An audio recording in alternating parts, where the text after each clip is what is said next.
여러분 안녕하십니까. 스타카토의 변상욱 기자입니다. 스타카토 제42회를 시작하겠습니다. 변함없이 한국사회 여론연구소의 김갑수 대표 나와 계십니다. 네, 어서 오십시오. 예. 네. 변함없이란 말이 참 좋네요. 저는. 좋나요? 변함없이. 한국 사회에 변함없는 게 또 하나 있더군요. 이쪽에서 문제가 생기면 종북이다라고 하는 거고, 저쪽에서 문제가 생기면 대북이다. 하나는 종북으로 하고 하나는 대북으로 하면 모든 문제가 다 해결되는 게 이제 변함없는 한국 사회의 모습인데, 종북이다 한 게 상당수가 거짓말이었던 걸 감안하면 대북용이다 한 것도 믿으면 안 가죠. 그렇죠. 뭐 그동안 우리가 예를 들면 농협이 해킹당했다든지 또 뭐 이렇게 이랬을 때 명색이 입으로는 맨날 우리가 IT 강국이라고 얘기하면서 해킹당하면은 늘 알 수 없는 정체들 막 얘기하면서 그쵸. 일반 시민들은 잘 모르는 용어를 막 얘기하고 그럼요. 결국은 북한의 것으로 의심된다. 북한의 소행으로 북한의 것으로 이제 그렇게 해버리면 이제 대부분 이제 끝나고 넘어갔단 말이죠. 근데 이제 시간이 좀 지난 다음에 북한의 소행이 아닌 것으로 밝혀지더라도 일단은 신문들이 큰 거를 터뜨린 다음에 나중에 정정 기사는 조그맣게 나오잖아요. 그러고 보면은 늘 뭐 그런 생각이 드는 거지만 북한이라는 나라는 참 못하는 게 없는 나라다. 그렇죠. 제 생각에는 아마 북한은 외계에서 온 사람들의 지능 높은 것은 족속이 아닐까 이런 생각도 해보는데. 우리도 이제 종북으로 몰릴 만한 또. 자, 종북 아니면 대북인 사회에서 스타카토 제 42회 오늘 한번 북자 들어가는 얘기를 다시 시작해 보겠습니다. 잠시 기다려 주십시오. 스타카토 42회 첫 번째 핫 이슈는 역시 국정원입니다. 국정원이 이탈리아의 해킹 프로그램 전문 업체에서 해킹 프로그램을 사다가 어디에다 썼느냐, 어디에 쓰려고 했던 것이냐라고 하는 문제 가지고 의혹이 일파만파로 번져가고 있고, 국정원이 뭐라고 해명을 했습니다만 해명한 거에 대한 이런저런 허점에 대해서 또 갖가지 논란이 일고 있습니다. 오늘 새정치민주연합의 송호창 의원을 모시고 이 얘기를 해보겠습니다. 송 의원님 어서 오십시오. 반갑습니다. 안녕하세요. 예. 네. 하나 여쭤볼 것은, 새정치민주연합의 이 문제를 조사하기 위해서 이제 조사위원회가 꾸려지는 거 아닙니까? 예. 조사위원회 들어가십니까? 위원장하고 몇 분들하고는 같이 활동을 하는 걸로 얘기하고 있습니다. 네. 불법 사찰 의혹에 대해서 제일 먼저 문제 제기를 하셨고, 도감청 자료 다 내놔봐라 요구도 하셨었고, 그다음에 국정원 개혁 특위에도 그것은 지난번에 이제 지난 대선 과정에서 국정원이 정치 개입을 해왔다, 그리고 민간 사찰하는 이런 문제 때문에 국회에서 국정원 개혁 특위를 만들었었고, 그때 이제 제가 특위위원으로 활동을 했었죠. 근데 결과적으로 그 국정원은 우리가 알아서 개혁하겠다.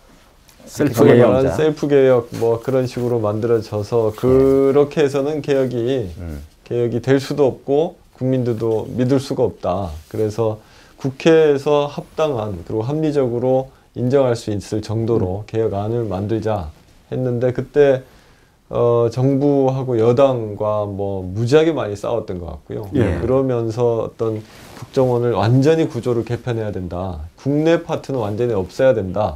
뭐 모든 그 예산 문제도 철저하게 다시 재배분하자 해서 많은 얘기가 있었는데, 결과적으로 보면 제대로 개혁되거나 그 이후에 어떤 뭐 이런 문제가 다시 재발하지 않도록 하는 어떤 조치가 된 것이 별로 없죠. 하나도 있는지 잘 모르겠습니다. 왜 그렇게 됐을까요? 그러니까 일단은 뭐 국회에서 뭐라고 하든 간에 현 정부의 최고 수뇌부, 대통령이겠죠. 대통령과 청와대가 국정원을 너무 아끼기 때문 아닐까요?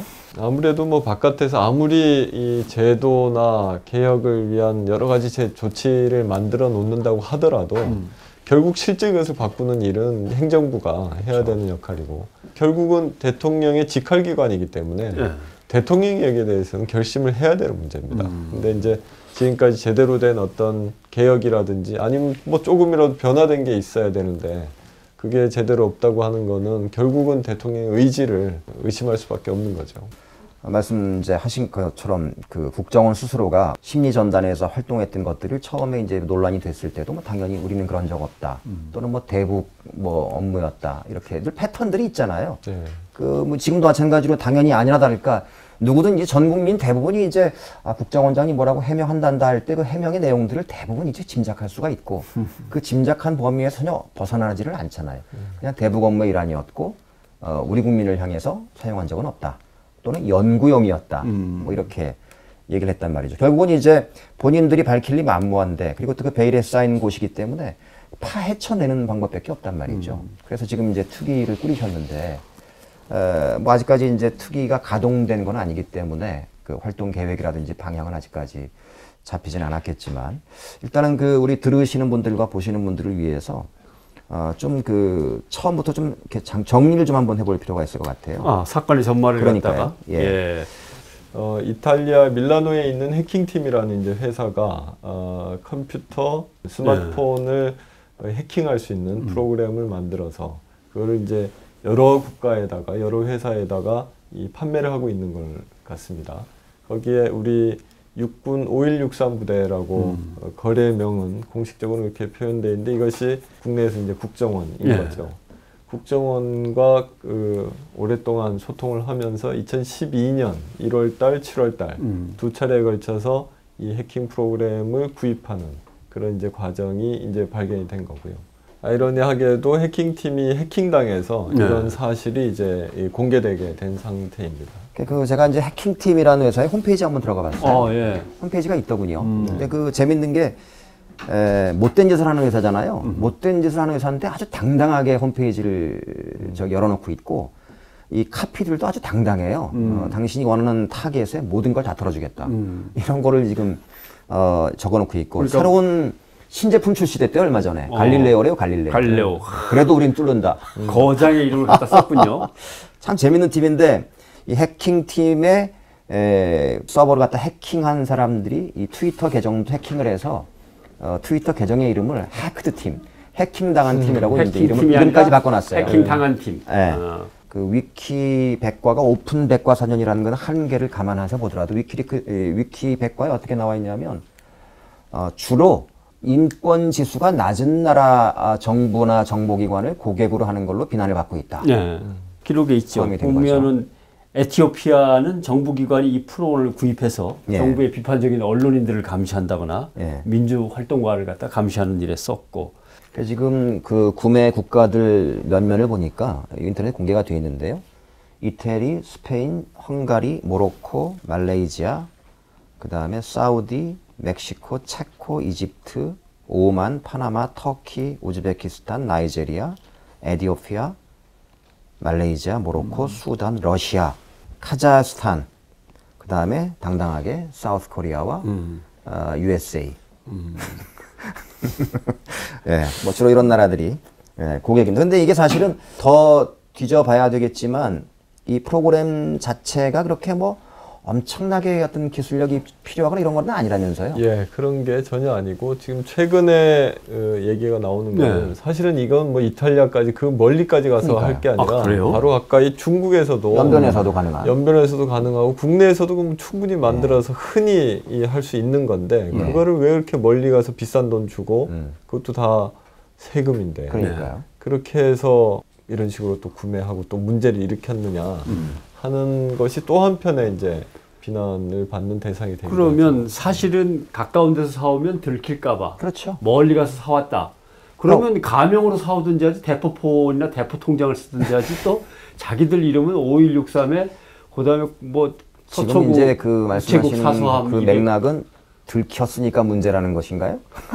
아니, 그러니까 그런 것도 들킬 정도로 그 허술한 친구들을 우리가 국가 안보를 맡길 수가 있는가 이런. 아니 그 저기 롯데호텔에서 인도네시아하고 뭐 할 때 국정원이 그렇게 사고 쳤던 걸 뻔히 보셨어요. 노트북 갖고 왔다 갔다 뛰어다닌 거. 예.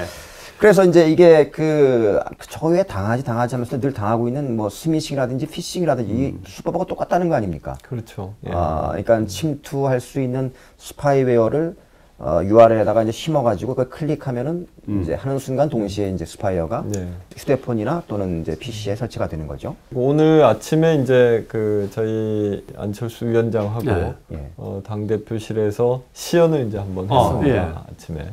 그래서 이제 많이 좀 언론에 나가기도 했었는데 감염된 이 휴대폰을 놔두고 그리고 이제 TV 스크린 화면으로 이거를 이제 해킹해서 원격 조정을 시작을 하니까 여기서 카메라가 자동으로 작동이 되고 그래서 그 스크린에 카메라가 뜨는 겁니다. 그리고 주변에 있는 사람들 얼굴이 다 확인이 되고 녹음기를 키면 그 대화 내용이 다 녹음이 되고 그 녹음한 이후에 다 전송을 시키고 삭제를 바로 하는 거죠.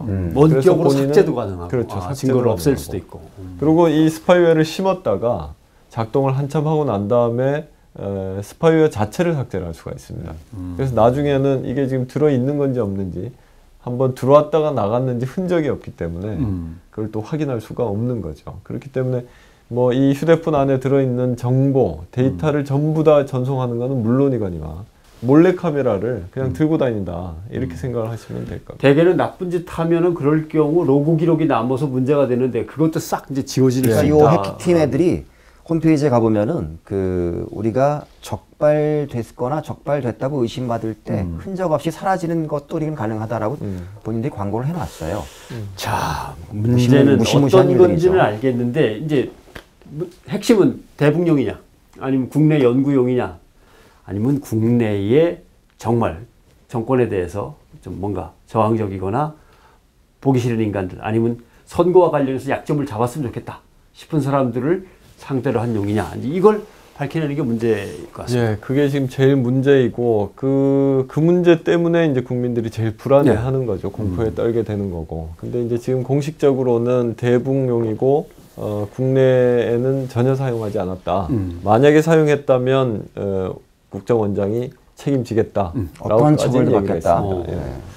근데 지금 이제 저희들이 확인하고 있는 것이 많은 언론으로도 지금 나오고 있습니다만, 이메일 교신 내용 중에 여러 가지 이 국내에서 사용되지 않았을까 하는 의심을 할 만한 대목들이 이제 계속 나오고 있는 거죠. 이를테면 항상 지금 계속 얘기를 해킹팀에다가 문의하는 내용을 보면 삼성 갤럭시가 신형이 나올 때마다 이것도 해킹되느냐, 이것도 해킹되느냐. 또는 그걸 위해서 뚫을 방법을 찾아달라고 계속 요청을 하고 있고, 최근 그러니까 갤럭시 S6 엣지 이게 출시가 된 게 이번 4월인가 그럴 텐데 그 갤럭시 6 엣지에 대해서도 뚫을 수 있느냐 요청을 최근까지 했었다는 겁니다. 북한에 만약에 뭐 최근까지 그거를 신제품을 계속 공급받아 가지고 주민들이 사용한다 이렇게 얘기를 하면 뭐 달리 할 말이 없을 수도 있겠습니다만, 일단 그런 문제가 이제 있고, 국내에 들어와 암약하는 간첩들은 갤럭시 엣지도 쓰고 그러는 모양이죠. 그러나? 그리고 이제 우리 한국 스마트폰 사용자들이 제일 많이 이용하는 카카오톡. 카카오톡을 감염시킬 수 있느냐, 침투할 수 있느냐 하는 건 뭐 오래전부터 계속 확인했던 그런 상황이고, 네이버 블로그에 있는 떡볶이집. 글쎄 그게 북한에도 그런 데가 있는지를 잘 모르겠는데, 그런 떡볶이집이나 이런 그 일반 동호인들이 이용하는 개인 블로그나 이런 데를 공격해서 해킹하는 방법을 계속 문의한다든지, 이런 점들을 보면 대북용으로만 썼다라고 하는 것을 온전히 믿기가 어려운데, 그러니까 좀 더 구체적으로 이를테면 이제 그런 거죠. 그 북한에 있는 사람들이 나누는 대화라든지, 저는 기본적으로 국정원이라는 이 국가 정보를 총괄하는 지역 이 부서는 저기 북에 있는 사람들이 통신할 때 어떤 내용을 뭐 이런 것들을 뭐 하기 위해서 뭘 하는 거는 저는 뭐 그럴 수 있다고 봅니다. 그래야 된다. 그런 능력은 가지고 있어야 된다. 국내에서 작전을 해야 되느냐 말아야 되느냐. 우리가 이제 미국 드라마 중에 홈랜드라는 드라마가 있는데 미국 CIA 요원들의 얘기거든요. 거기에 나오는 대화 중에 굉장히 중요한 대화를 해요. 국내에서 절대 작전을 하지 않아야 된다는 걸, 말아야 된다는 걸 알고도 작전하는 당신은 정말 이게 매국노다. 뭐 이런 대화들이 있거든요. 절대 국내에서 작전하면 안 되는 거죠. 근데 북한에 있는 사람들을 타겟으로 했던 북한에 있는 사람들이 갤럭시를 쓰고 있을 리가 만무하잖아요. 북한에 있는 사람들이. 물론 뭐 그럴 수도 있겠지만 아까 말씀하신 여러 가지 한계들도 이 문제고, 더 중요한 거는 떡볶이 블로그라든지 금천구 벚꽃 축제 이런 그 안내하는 그 블로그라든지 여기다가 이제 스파이웨어를 심어놨다는 거거든요. 그럼 거기에 이제 우리가 맛있는 떡볶이집 사람들이 검색을 하면 거기에서 그걸 딱 들어가는 순간 내 PC는 감염된다는 거거든요. 또는 이 스마트폰이. 근데 북한의 간첩들이 우리나라에 침투해서 여기 맛있는 떡볶이집이 어딘가 검색해봐야지 이런다고 가정했다는 거 아니에요, 국정원이. 또는 금천구 벚꽃 할 때 거기다 포르노 사이트에도 심어놨다고 하더라고요. 만약에 북한 간첩을 유인해서 이거를 심고자 뭔가 미끼를 던졌다면은 차기 대선 주자들이 잘 가는 음식점, 차라리 이렇게 쓰면 북한 간첩들이 좀 호기심을 갔을 텐데. 왜요? 아니 뭐 북한 간접들도 가서 뭔가 좀 해야 될 거 아닙니까? 그게 아니고 그냥 맛있는 떡볶이집, 네. 금천구의 벚꽃놀이와 관련된 사이트. 이거는 진짜 간첩들을 대상으로 한 건 아니군요. 우리가 지금 민간인 사찰들 그동안 총리실 산하에 거기서 마찬가지고 할 때마다 늘 해명들은 그런 식이었는데 결과적으로는 다 우리나라 사람들을 상대로 해서 사찰한 걸로 밝혀왔기 때문에 우리가 일단은 못 믿겠다는 것이고, 좀 우리나라 사람들이 사용하는 것들만 계속 뚫어달라 뚫을 수 있느냐. 근데 간첩들이 사용할 만한 프로그램들이나 이런 것들은 사실 거기에 별로 눈에 띄지 않는 거죠. 근데 지금 자꾸 나오는 얘기가 천안함 관련자들, 천안함을 연구하는 사람들 얘기도 나오고, 네. 서울대 공대 동문회 명목, 이거는 이제 뭔가 거기에 신경이 쓰이는 게 있다, 그런 뜻이 되겠죠? 그게 이제 지난번에 천안함 침몰 사건에 대해서 원인이 뭐냐 이걸 가지고 이 논란을 막 할 때 재미교포 학자죠. 예. 학자 중에 이제 거기에 대한 여러 가지 근거를 제시하고 정부 설명에 대해서 좀 석연치가 않다. 이런 활동을 적극적으로 했던 분이 있는데 그분에 대해서 해킹을 해가지고 이메일이나 이런 정보를 확보하기 위해서 했던 걸로 그렇게 보입니다. 그래서 그분이 이제 서울 공대 졸업생이기 때문에 서울 공과대학 졸업생 명부라는 파일을 보내서 열어보면 감염이 되도록 한다든지 천안함 관련해서 어떤 그 질의사항이 있다라는 걸 보내가지고 또 열어보면 감염되게 하는 그런 이제 일들이 생겼죠. 근데 그 두 가지만 사실은 국정원이 그렇게 한 것이 사실이었다라는 것만 밝혀져도 이게 대북용이었다라는 해명은 거짓말이 되는 거잖아요. 더군다나 미디어 오늘 조윤호 기자를 갖다가 사칭해가지고 그러니까요. 예, 지금 말씀하신 관련 거죠. 연구자에게 가서 박사인가 일본이라고 예. 쓴 기뢰인지 어뢰인지 그 페인트 자국이 지워지려면 어쩌고 저쩌고 이렇게 물어본다든가 그것도 역시 마찬가지군요. 천안함이 뭐 아픈 데가 많은 모양이네. 상당히 신경을 쓰네. 근데 이제 그 부분에 대해서도 지금 해명은 했죠. 그게 이제 천안함 침몰과 관련해서 그 미국에 있는 그 안 박사가 여러 가지 해명을 하고 했었는데 그분이 이제 미국에 있으면서 미국인의 국적으로 북한 사람들과 만나고 접촉을 한 사실이 있다. 그래서 뭐 그런 것을 확인하기 위해서이다. 이렇게 이제 해명은 했는데 역시 간첩 잡으려고 했다라는 얘기가 되는 겁니다. 물론 뭐 그런 취지의 이제 설명인데 여러 가지로 아무튼 근데 이제 명쾌하지가 못한 거죠. 저희 노컷뉴스 기자들이 취재한 거는 내가 고객에게 해킹을 이제 시작을 했는데 고객이 눈치를 채는 것 같다.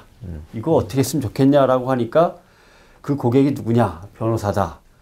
그러나 이해하기로 그 변호사는 아마 전문적 기술자는 아니어서 그냥 놔둬도 될 것 같다. 이렇게 이제 이탈리아 팀하고 5163 부대하고 왔다 갔다 한 이제 이메일이 있는 거죠. 이걸로 보면은 국내에서 활동하는 뭐 북한에 있는 뭐 인권 변호사를 갖다가 해킹한 건 아닐 거 아니에요. 국내에서 활동하는 어떤 모르겠습니다. 국내에서 활동하는 어떤 변호사를 해킹하는데 변호사가 눈치를 챈 것 같은데 괜찮을까 하니까 이탈리아 쪽에서는 우리 프로그램은 그 정도 변호사 실력 갖고는 알아채지 못한다. 걱정 마라. 이런 이제 이 메일이 오고 왔다는 건데. 예. 일단 사실 여부를 파악하는 게 제일 중요한 거 아닙니까? 예. 그런 다음에 이제 이 문제인 거는 일단은 법을 위반했기 때문에 국정원이 당연히 그 법들이 이제 그런 거더라고요. 제가 쭉 한번 자료를 찾아보니까 이를테면 국정원이 감청 설비를 만들거나 배포하려는 자는 미래창조과학부 장관의 인가를 받아야 되고 인가를 받고 이를 위반하면 5년 이하의 징역형이나 벌금형을 받게 되고요. 그 다음에 국정원과 같은 정보수사기관은 감청 설비를 도입하면서 국회 정보위원회에 통보를 하게 돼 있죠. 통보 절차 없이 근데 지금 나나테크를 통해서 해킹 프로그램을 들여왔기 때문에 이거 자체도 일단 위법인 그렇죠. 거죠. 이 북한용으로 했다 치더라도 위법인 거죠. 분명히 알리게 되어 있는데 또 법원이 발부한 영장 없이 감청하면은 1년 이상 10년 이하 징역형에 그렇죠. 처해질 수 있게 돼 있죠. 그리고 해킹 프로그램을 사찰 대상자의 PC나 스마트폰에 설치하려면 상대방을 기만해야 되잖아요. 상대방은 모르는 상태에서 그 클릭하면 이제 돼 있으니까 속이게 돼 있는 거죠. 이건 역시 피싱이나 스미싱이 불법인 것처럼 악성 프로그램을 전달한 경우에 5년 이하의 징역형이나 벌금형에 처하게 돼 있더라고요. 그러니까 네, 법을 이미 법을 위반한 게 이제 상당 부분 있는 거죠. 이미 이런 그 소위 말하는 스파이웨어라고 하는 악성 코드를 유포하는 그 순간, 일단 통신비밀보호법 위반이 됩니다. 이게 이제 법적으로 이런 악성 코드를 통해서 어디에 감염을 시키거나 그리고 프로그램을 변형시키거나 왜곡시키거나 그렇게 해서 정보의 왜곡을 주는 경우, 이런 경우가 지금 말씀하신 그런 내용들이죠. 근데 이제 그런데 그거는 안보상 어쩔 수 없었다라고 우긴다면요. 통신비밀보호법상의 그 행위에는 그 국가안보 어떤 이유를 막론하고 대북 업무를 할지라도 무조건 유포하는 순간 그거는 불법한 걸로 되는 겁니다. 근데 이제 이 통신감청이나 이런 경우에 이 국가안보를 위한 정보 수집, 그리고 이걸 위해서 대북 정보를 수집한다든지 해외 정보를 수집한다든지 이런 경우는 사안별로 그 대통령의 인가를 받도록 승인을 받도록 되어 있습니다. 그러면 영장 없이도 할 수 있다. 그렇죠. 그런 경우는 영장 없이도 승인을 받았으면 그건 할 수가 있는 건데, 그것이 국내와 관련해서 또 소통되는 이런 내용이라면 그건 또 이제 법원의 영장이 필요한 것이고, 그 외에 이제 범죄 수사를 지금 이제 국정원에서 이런 장치가 필요한 건 범죄 수사를 위해서 필요하다라고 얘기를 하는 건데, 범죄 수사를 위해서 악성 코드를 배포를 했다고 하면 그건 영장을 받아야 되는 거죠. 근데 지금까지는 뭐 영장이 없었던 걸로. 그러면 법에 의한 절차를 밟으면 하나도 없네요. 일단 없죠. 국정원 말을 갖다 믿어준다 하더라도. 네. 그 이제 사실은 그 이제 여러 가지 이제 국정원의 주장이 국내 사찰용이라는 것들에 대해서 허위다, 믿을 수가 없다라고 하는 논거 중에 또 하나가 대놓고 그 구매자 명단에다가 5163이라는 부대를 밝혀버렸잖아요. 우리는 자랑스러운 대한민국의. 그러니까는 뭐야, 저 간첩을 잡으러 가면서 국정원 조끼 입고 나간 거지, 사실은. 그런 거잖아요, 사실은. 참 그 해명을 해도 참 엉성하게 너무 해가지고 기가 막힐 정도인 건데요. 근데 이제 그 이 프로그램들을 이제 구입한 그 구매한 시기가 또 이제 우리가 까마귀를 아주 배 떨어진다고 지금. 시기들이 다 선거 직전들이죠. 그렇죠. 그게 이제 2012년 1월 하고 7월 이렇게 두 차례 구매를 한 걸로 확인을 했습니다. 그리고 국정원뿐만 아니라 그 뒤로 이제 경찰청이라든지 또 국방부에서도 구입 문의를 했던 걸로 나오고 있고. 기무사령부에서 이건 뭐 소프트웨어와는 다른 그 감청 장비를 이제 구입을 한 건데, 그거는 이 악성 코드 해킹 팀에서 이제 받은 거는 아니고요. 다른 데서 이런 감청 장비를 구매를 하는 경우에는 미래창조부의 그 인가를 받도록 돼 있습니다. 그래서 인가를 받고 난 뒤에 이제 구매를 하든지 그 다음에 또 이제 신고를 하게 이렇게 돼 있는데, 지금 국군 기무사령부에서 2012년 10월 달에 감청 장비를 대량으로 이제 구매한 사례가 지금 이제 확인이 됐고, 그 사이버 사령부가 또 지난 대통령 선거 때 선거에 또 개입했던 이런 정황이 있기 때문에 이 모든 것이 다 연결되는 게 아니냐 하는 의문을 갖게 되는 거죠. 뭐 예를 들면 이제 예전에 그 닉슨이 그랬던 것처럼 야당의 선거 캠프에서 어떤 얘기를 하는지 뭐 이런 것들을 도감청하기 위한 것일 수도 있다라는 합리적 의심을 품기에 충분하다는 거 아닙니까? 그렇죠. 그리고 또 하나, 실제로 정보통신망의 시스템과 관련해서 해외에서 우리가 쓰려고 했다는 것이 과연 진실일까?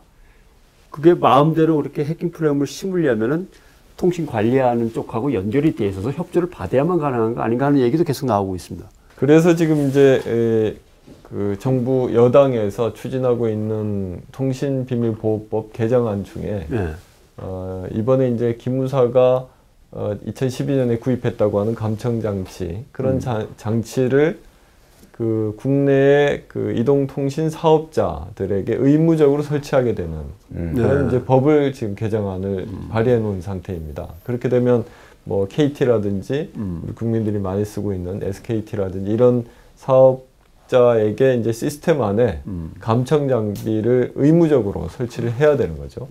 그리고 이걸 가지고서 이제 상시적으로 이용할 수 있도록 하겠다고 하는 건데, 법을 위반하면서 그 악성 코드를 구입을 하고 또 감청 장비를 구입하면서 또 여러 가지 절차를 제대로 지키지 않고 이런 이 문제들이 생기는 가운데 이걸 허용해 줄 수가 있느냐 해서 지금 국회에서 이 문제에 대해서 상당히 심각하게 감론을 받고 근데 그게 지금 중입니다. 통신비밀보호법 개정안인데 근데 사실은 그 어떻게 보면 이제 미국이 9.11 이후에 그 공포스러운 분위기에 통과시켰던 내국법하고 큰 차이가 없는 내용이잖아요. 근데 그거하고는 조금 이제 내용이 약간은 물론이죠. 한데, 내용은 뭐 디테일한 점은 다르도 그 법이 이제 시효를 만료를 하면서 이제 없어졌습니다. 미국에서는 없어지고 그리고 올 초였죠. 올 초에 그런 이제 감청을 하기 위해서는 반드시 법원의 영장을 다행이네요. 받도록 해야 된다고 하는 법으로 이제 개정이 됐죠. 예. 그래서 국제적인 추세로는 개인 정보를 더 보호하고 아무래도 이제 인터넷이나 스마트폰에 의지하는 이게 훨씬 더 많아지기 때문에 개인 정보나 사생활 보호의 필요성이 더 높아지는데 그렇게 된다면 거기에 맞춰서 법이 더 이런 개인 정보를 보호하는 쪽으로 맞춰져야 되는 거고요. 근데 이제 이번에 정부 여당이 그 감청 장비를 의무적으로 설치하는 그 얘기를 하는 거는 오히려 거꾸로 가고 있다. 그러니까요. 이렇게 봐야 되는 거죠. 지금 이런 얘기를 들어만 봐도 국내용이다, 국외용이다 이런 것들에서 조금씩 이제 뭔가 안 맞는 구석들이 생겨나가는 것 같아요. 그것이 하나씩 체크가 되는 것 같은데. 그러니까 이제 구체적으로 우리가 지난번 그 총리실 산하에 김종익 씨든가요? 네. 그분이 이제 네. KB 근무하다가 나가서 자회사를 차렸던 그분이 이제 인생이 파탄하지 않았습니까?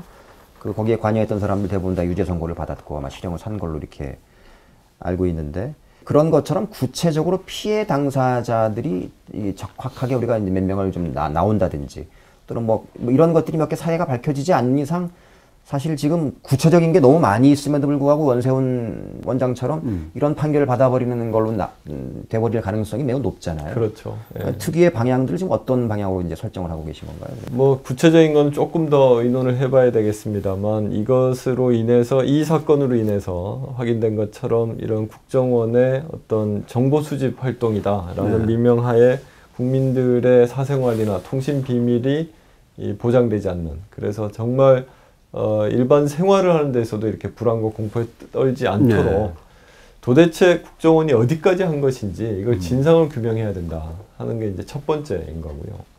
그 다음에는 진상 규명을 하고 난 이후에는 이후에 이런 것이 다시 반복되지 않도록 하는 제도 개선책이 반드시 뒤따라서 나와야 될 거라고 생각합니다. 그런데 이게 제도 개혁으로 이제 완성을 해야 된다고 말씀하셨는데 사실 국가정보원이 지금 법이나 제도가 뭐 구비가 안 돼 있기 때문에 이런 짓을 한 게 아니잖아요. 이런 관행들이 계속 이어질 때마다 이거 이런 짓 하면 큰일 나겠다. 이건 정말 나쁜 짓이구나. 라는 것들을 별로 공포들과 두려움들을 안 갖고 있다는 게 더 문제 아닌가요? 네, 그 문제를 뭐 꼭 국정원만 그렇다 이렇게 얘기할 수는 없고 모든 영역에서 다 마찬가지인데 법이 엄격하게 지켜지지 않기 때문입니다. 그리고 위법 행위를 한 경우에 거기에 대해서는 아주 엄정한 처벌을 해야 되는 것이고 그래서 다시는 그 사람이 다시 재범을 하지 않도록 해야 되고 다른 사람이 그런 사례를 보면서 정말 법을 지키지 않으면 완전히 그냥 망할 수 있다 하는 것이 분명히 딱 보여줘야 되는데 계속 이렇게 뭐 처벌을 하는 것도 어렵고 원세훈 원장 같은 경우처럼 분명히 많은 증거 관계나 많은 사람들이 직간접적으로 경험하면서 대선 과정에서 이렇게 불법적으로 개입했다 하는 것을 보고 있음에도 불구하고 오늘과 같은 이런 판결이 나온다든지 판결에서 유죄가 내더라도 사면을 한다든지 그러니까요. 이런 식으로 되면 아무리 법을 제대로 만들고 아무리 이런 위법 행위를 했을 때 뭐 5년이 아니라 10년, 20년 아주 엄격한 그런 처벌을 한다고 해놓더라도 그게 제대로 지켜지지 않으면 안 되는 거죠. 그래서 미국이나 뭐 다른 선진국들처럼 어떤 그 불법 행위를 했고 처벌을 하게 되면 거기에 대해서 정말 다시 반복하지 할 수가 없을 정도로 엄정한 이 법 집행이 더 중요하다고 생각합니다. 자, 그러려면 속속들이 밝혀내서 청문회에 세우든지 또 청문회를 통해서 법정에 세우든지 해야 되는데 아까 원유철 여당 원내대표 말대로 한다면 여당이 여기에 제대로 협조를 하겠습니까? 국민이 이렇게 불안해하는데 휴대폰까지 온통 다 들통나고. 글쎄요. 지난번에 그 국정원 개혁 특위 때 여당이 그 보여준 그 태도를 지금도 여전히 고수한다고 하면 아마 전혀 협조를 하지 않고 오히려 방해를 할 가능성도 있다. 근데 만약에 그렇게 된다면 이번에 이 국정원이 소프트웨어를 구입한 과정에서부터 이렇게 활용까지 했다고 하는 것이 여기까지 나왔는데 과연 국민들이 그대로 가만히 있을 수 있을지 그게 이제 앞으로 좀 봐야 되는데. 근데 이제 안철수 위원장이 이제 어떤 말씀을 하셨냐면 정치적으로 활용할 생각은 없다. 이제 이렇게 일단 가이드라인을 세웠어요. 그 얘기를 저는 어떤 얘기인지는 잘 모르겠는데 어떻게 해석해야 되는 건가요? 그러니까 이런 사건을 계기로 해서 예. 정부나 어떤 특정, 그러니까 국정원을 공격하기 위한 수단으로 사용하지 않겠다는 겁니다. 그리고 이게 근거 없이 단지 추측이나 그냥 의심만으로 어떤 불법 행위를 했다고 단정을 한다든지 그렇게 이제 공격하지 않겠다고 하는 것이고, 대신에 국정원이 최대한 그 솔직하게 그리고 정말 어디까지를 했는지 이걸 좀 밝혀주라 라고 하는 것을 그렇게 어필을 하고 있는 거죠. 국정원이란 데가 이 정부 들어서 한 일 중에 우리가 잊지 말아야 될 일이 그냥 보통 사람을 간첩으로 조작해서 간첩으로 몰아세웠던 사람들이잖아요. 유호성 씨라고 왜 네. 심지어 외교 문서까지 조작해서 간첩으로 몰아세웠던 사람들이란 말이죠. 그러니까 그냥 아무 그것도 아닌 사람을 간첩으로 만들어서 그냥 감옥에 보냈다가 그게 거짓임이 밝혀졌음에도 불구하고 네. 사과도 사과도 하지 않고 네. 이런 조직인데 심지어 지금 이런 부분들을 니들이 사실을 밝혀다오 한다고 밝힐 사람들일 거냐. 너무 사실은 순진한 생각 아니냐. 이런 이제 비판도 가능하다고 보거든요. 어떻게 보세요? 그렇다고 하더라도 예. 이 문제를 가지고서 이제 정치적으로 뭐 활용한다고 해서 될 문제도 아니고, 그리고 최대한 국정원이 일단 스스로 자발적으로 어떤 일이 있었는지 진상을 밝히기를 바라지만, 그것만 하고 나머지는 손 놓고 있어서는 안 되겠죠. 그래서 저희들이 따로 이제 당 내에 지금 위원회를 하나를 구성을 한 것이고, 국회 전체 문제로 해서 국회에서 진상조사, 국정조사를 한다든지 어떤 국회 차원에서의 조사를 할 수 있는 그런 기구, 이게 필요하다. 그리고 더 필요하다면은 검찰이나 수사기관을 통해서 이 문제에 대해서 철저한 수사, 그리고 진상규명까지도 이제 요구를 해야 되겠죠. 국내용이라고 보시는 거죠? 많이 좀 의심을 가지고 있습니다. 근데 어제 기자들은 모여서 예. 국내용일까? 대북용일까? 아니면 뭐 양쪽 다 쓰지 뭐 셋 중에 어느 걸까 하니까 장난하세요. 그게 대북용 무슨 대북용이야. 다 국내용이지. 라고 막 이런지에 똑같은 얘기들이 근데 나오던데. 이제 또 한편으로 제가 지난번에 이제 국정원 개혁 특위도 해보고, 그리고 국회에서 정부 관계자들, 공무원들을 이렇게 대하면서 일을 좀 해보면, 사실은 뭐 국정원이 아니라 거의 대부분의 공직자들 같은 경우는 대부분 정말 이 소명의식을 가지고 법과 원칙에 따라서 일을 하고 있습니다. 그건 또 한편 사실이고 그건 또 인정을 해야 되는 건데, 일을 하는 과정에서 일부, 그리고 어떤 국면이 됐을 때 이 불법적으로 하는 것이 이렇게 나오는 그런 경우들이 이제 발견이 되는 거고요.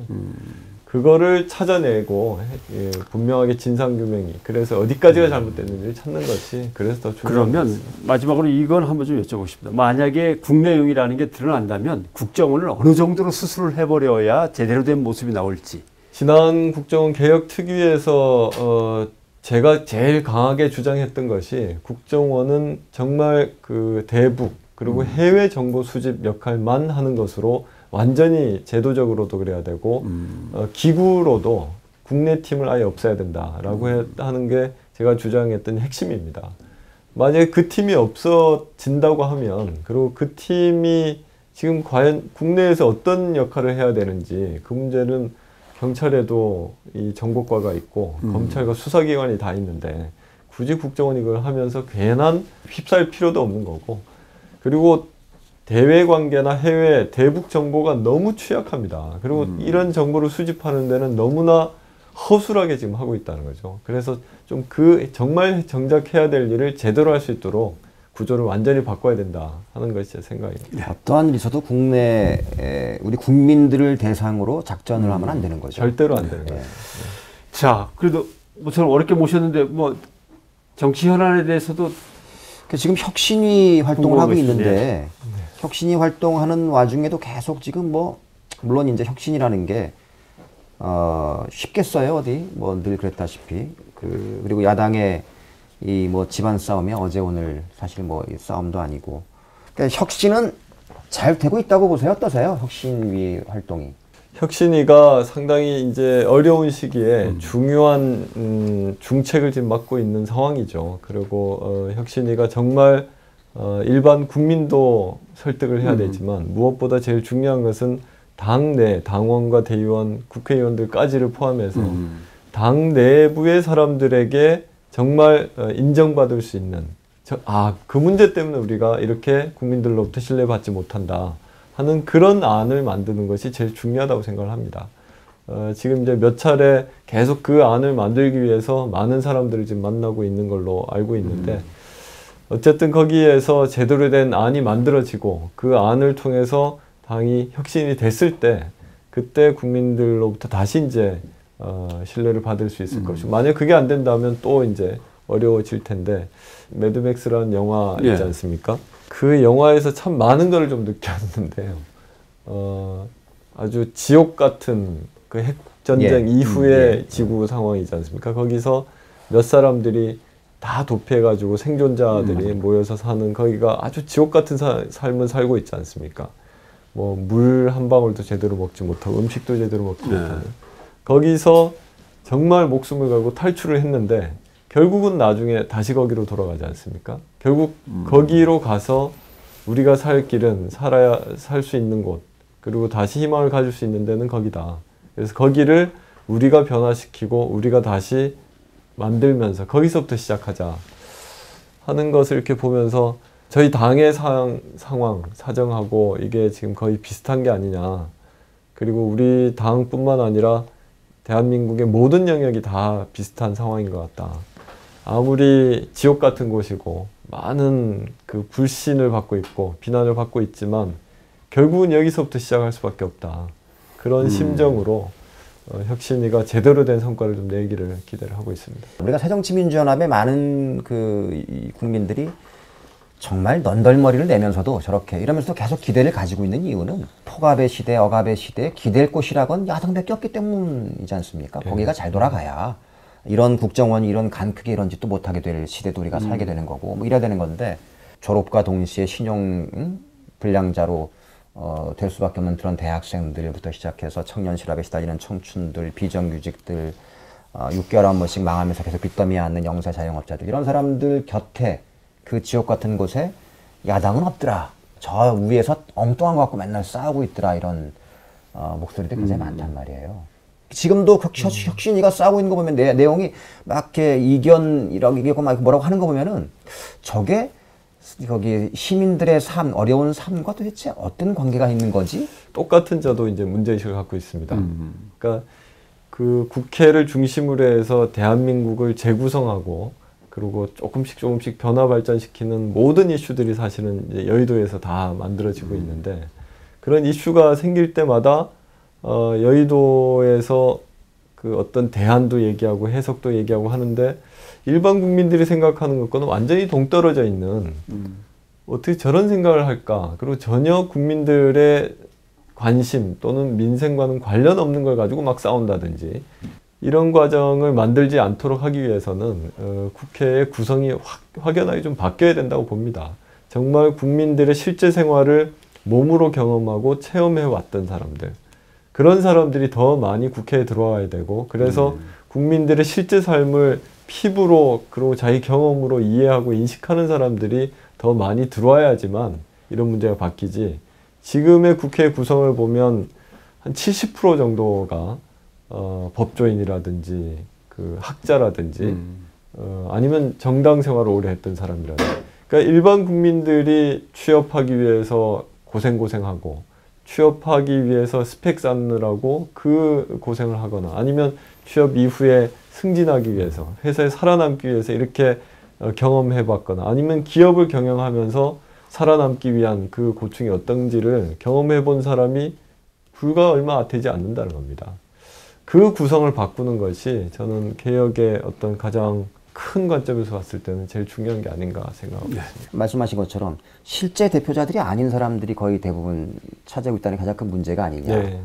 이제 그런 점에서 재산의 이 많음과 적음이 어떤 공감 능력과 정비례하는 건 아니지만 국회의원 평균 재산이 한 20억에 육박한단 말이에요. 18억에서 한 19억 정도 되는 걸로 알고 그런가요? 네. 그거 모르셨어요? 네. 저는 평균에는 뭐 발치도 못 가는.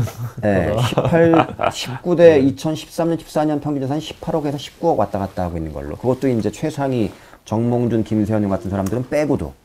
근데 우리나라 일반 국민의 재산은 얼마냐면 2억 한 4, 5천 된단 말이죠. 그러니 당연히 이제 15억, 20억 되는 사람들이 과연 딱 제 수준이네요. 네. 일반인 평균이시군요. 은근히 본인은 나는 제대로 된 대표로 가 있다. 그러니까 등록금 걱정, 뭐 무슨 걱정. 그러니까 전 대통령이 왜 공감 능력이 떨어지냐면 단 한 번도 야, 이번 달에 생활비가 좀 모자라는데 어떡하지? 이런 고민들을 한 번도 안 해본 사람이기 때문에 공감 능력이 떨어진다고 보거든요. 맞습니다. 예. 국회의원들도 마찬가지인 거죠. 비정규직이 50%가 육박하는데 비정규직 대표나 비정규직 해본 사람 국회 한 명도 없잖아요. 그런 국회가 실제 이 사람들의 대의를 제대로 반영한다고 기대하는 것 자체가 사실은 면목부호죠.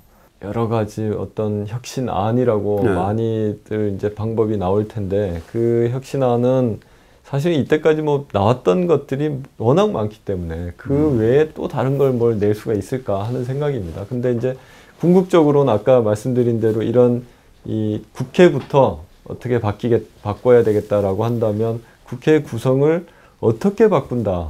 아까 말씀하신 대로 일반 국민의 평균적인 수준에서 생활을 한 사람들, 그 중에서 정말 정치적으로 감각이 있고 잘 훈련하면은 좋은 정치인이 될 수 있는 이런 사람들의 비율을 몇 프로로 목표를 잡아놓고 거기에다가 이제 하나씩 그것을 그 목표를 달성하기 위한 어떤 제도적 방안을 이렇게 만드는 것이 그게 올바른 방법인데 그거보다 오히려 본질적으로 오히려 지금 반대로 하고 있는 게 아니라 그런 것도 있고요. 저는 야당은 우리는 누구의 대표냐라는 것들을 보다 좀 명확하게 할 필요가 있지 않느냐.